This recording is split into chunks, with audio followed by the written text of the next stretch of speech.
All right, class. So today we're going to read Charlotte's Web by E.B. White. Pictures are by Garth Williams. We're going to read chapter 1, which is Before Breakfast. "Where's Papa going with that axe?" said Fern to her mother as they were setting the table for breakfast. "Out to the hog house," replied Mrs. Arable. "Some pigs were born last night."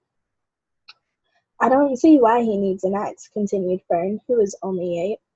"Well," said her mother, "one of the pigs is a runt. It's very small and weak, and it will never amount to anything. So your father has decided to do away with it." "Do away with it!" shrieked Fern. "You mean kill it, just because it's smaller than the others?" Mrs. Arable put a pitcher of cream on the table.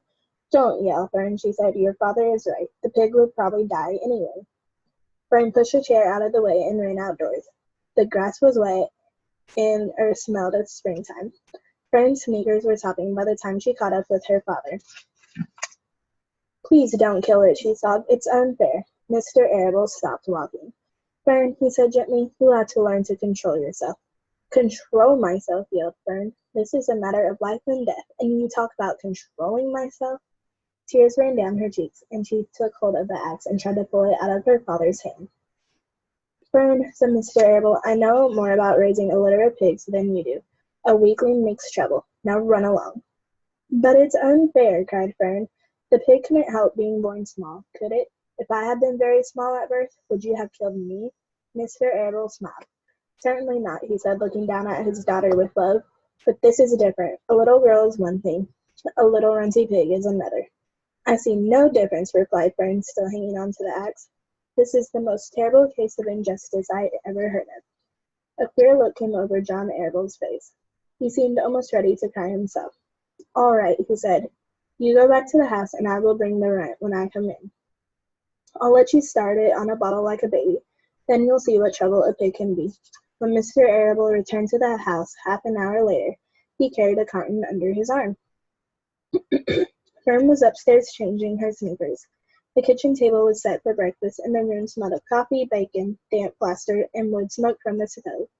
"Put it on her chair," said Mrs. Arable. Mr. Arable set the carton down at Fern's place. Then he walked to the sink and washed his hands and dried them on the roller towel. Fern came slowly down the stairs. Her eyes were red from crying. As she approached her chair, the carton wobbled and there was a scratching noise. Fern looked at her father, then she lifted the lid of the carton. There, inside looking up at her, was the newborn pig. It was a white one. The morning light shone through his ears turning them pink. "He's yours," said Mr. Arable, "safe from an untimely death. And may the good Lord forgive me for this foolishness." Fern couldn't take her eyes off the tiny pig. "Oh," she whispered, "oh, look at him. He's absolutely perfect." She closed the carton carefully. First she kissed her father, then she kissed her mother. Then she opened the lid again, lifted the pig out, and held it against her cheek. At this moment her brother Avery came into the room. Avery was 10. He was heavily armed, an air rifle in one hand, a wooden dagger in the other. "What's that?" he demanded. "What's Fern got?" "She's got a guest for breakfast," said Mrs. Arable. "Wash your hands and face, Avery." "Let's see it," said Avery, setting his gun down. "You call that miserable thing a pig? That's a fine specimen of a pig. It's no bigger than a white rat." "Wash up and eat your breakfast, Avery," said his mother. "The school bus will be along in half an hour." "Can I have a pig too, Pop?" asked Avery. "No, I only distribute pigs to early rising," said Mr. Arable. Fern was up at daylight, trying to rid the world of injustice. As a result, she now has a pig. A small one, to be sure, but nevertheless a pig. It just shows what can happen if a person gets out of bed promptly. "Let's eat." But Fern couldn't eat until her pig had had a drink of milk. Mrs. Arable found a baby's nursing bottle and a rubber nipple. She poured warm milk into the bottle, fitted the nipple over the top, and handed it to Fern. "Give him his breakfast," she said. A minute later Fern was seated on the floor in the corner of the kitchen with her infant between her knees, teaching it to suck from the bottle. The pig, although tiny, had a good appetite and caught on quickly. The school bus honked from the road. "Run," commanded Mrs. Arable, taking the pig from Fern and slipping a doughnut into her hand. Avery grabbed his gun and another doughnut. The children ran out to the road and climbed into the bus. Fern took no notice of the others in the bus.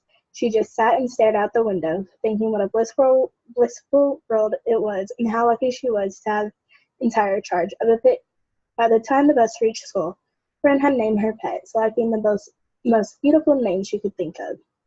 "Its name is Wilbur," she whispered to herself. She was still thinking about the pig when the teacher said, "Fern, what is the capital of Pennsylvania?" "Wilbur," replied Fern dreamily. The pupils giggled. Fern blushed.